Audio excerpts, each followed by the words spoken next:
یعنی سمجھانے کے لیے فہم پیدا ہو جائے. ابلاغ وہ جو بات میں کہنا چاہتا ہوں وہ آپ تک پہنچ جائے, یہ ابلاغ ہوتا ہے نا, یعنی اس کو دوسرے تک پہنچا دینا. یعنی میرا مافی ضمیر جو کچھ میرے اندر ہے وہ آپ تک. تو تفہیم اور ابلاغ کے لیے ان 6 مراحل کو 3 مرحلوں کے 2 حصوں میں تقسیم کر لیجئے. 6 ہیں تو 3 ایک طرف کر لیجئے, 3 دوسری طرف کر لیجئے, یعنی 2 حصوں میں آپ نے 3 کر لیے. اب اس کو سمجھا رہے ہیں آگے. اب اس تقسیم کو اچھی طرح ذہن نشین کر لیجئے. چونکہ میری گفتگو میں ان کا بار بار حوالہ آئے گا, یعنی ان 6 مراحل کا. آپ کو یاد ہوگا کہ میں نے اپنی پہلی تقریر میں عرض کیا تھا کہ موجودہ دور میں انسانی زندگی کو عام طور پر 2 حصوں میں تقسیم کیا جاتا ہے. انسانی زندگی کو 2 حصوں میں یعنی یہاں انسانی زندگی سے مراد یعنی ایک فرد کی زندگی نہیں ہے, جو بنی نوع انسان کی زندگی ہے, اور اس کو 2 حصوں میں تقسیم کیا جاتا ہے.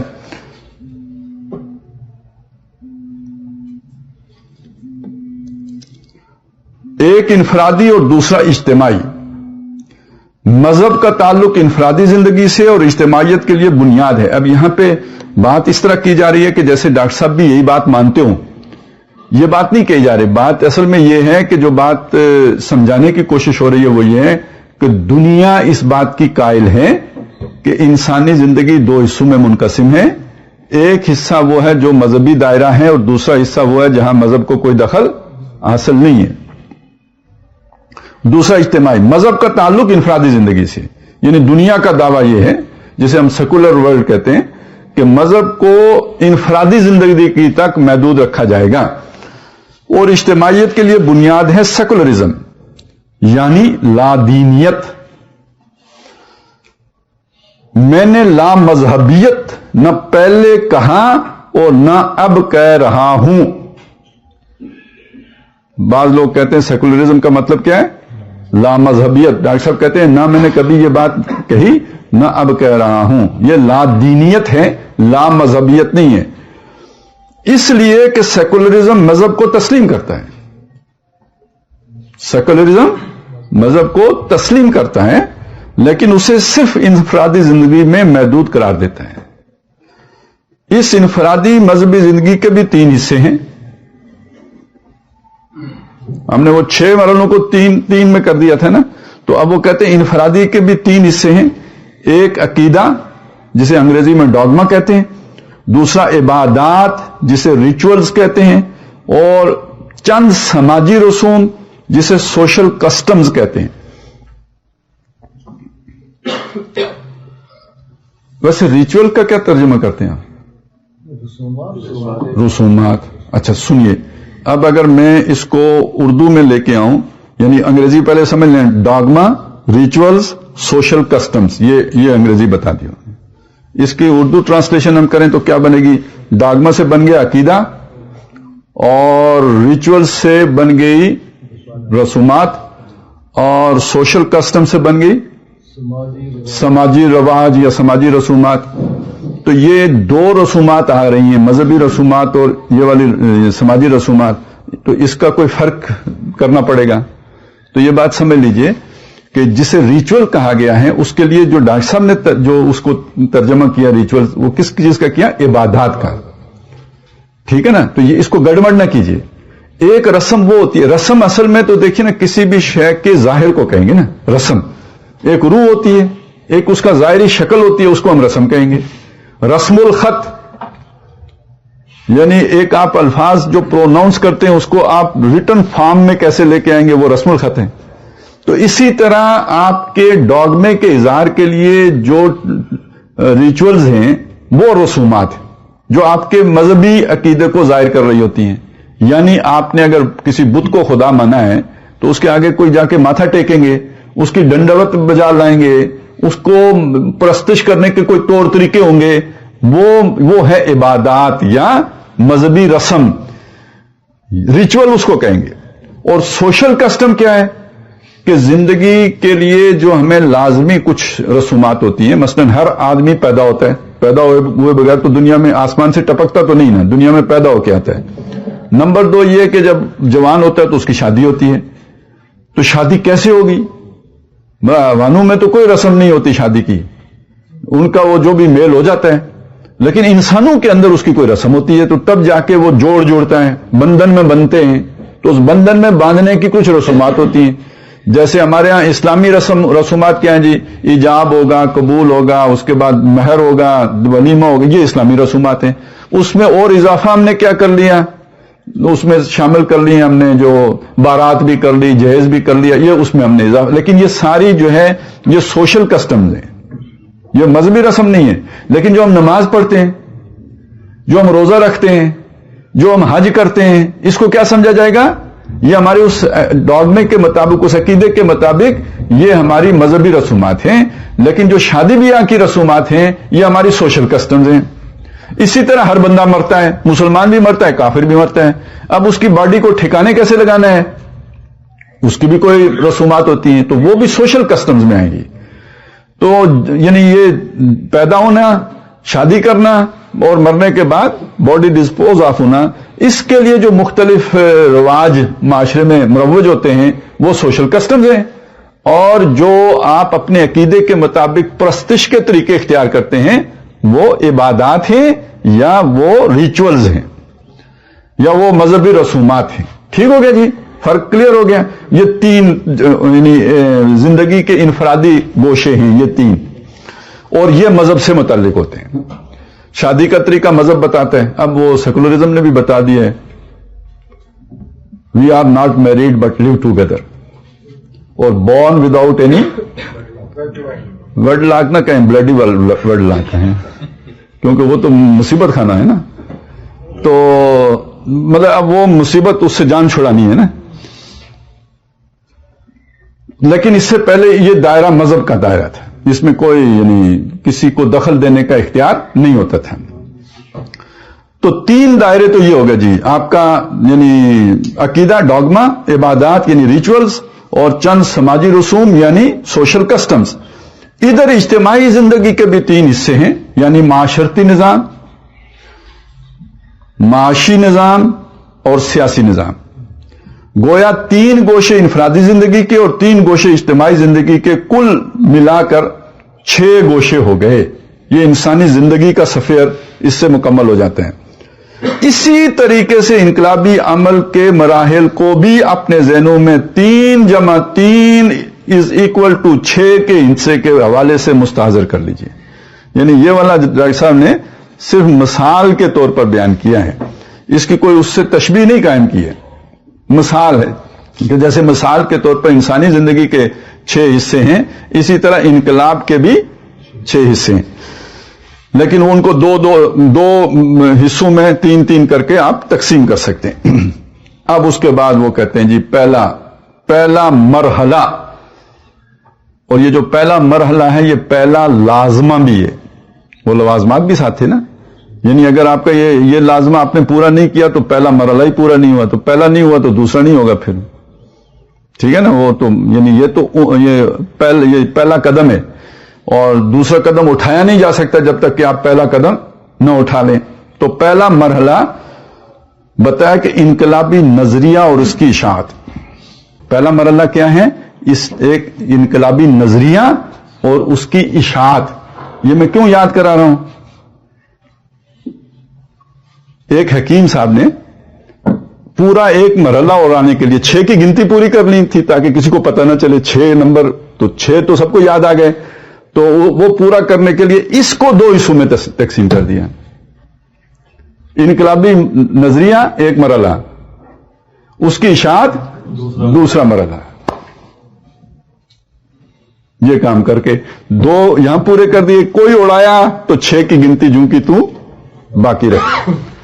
تو حکیم آدمی جو ہے بڑی پر فریب حکمت کرتا ہے، یہ پرکاری کہہ لیں. تو پہلا مرحلہ ہے انقلابی نظریہ اور اس کی اشاعت. یہ دونوں مل کے ایک مرحلہ بنتے ہیں. اس کو سمجھ لیجئے نا، نظریہ خود کوئی مرحلہ نہیں ہے، لیکن وہ اگر نہ ہو تو اشاعت کس کی کریں گے؟ تو یہ دونوں مل کے ایک مرحلہ بنتے ہیں. تو انقلابی نظریہ اور اس کی اشاعت.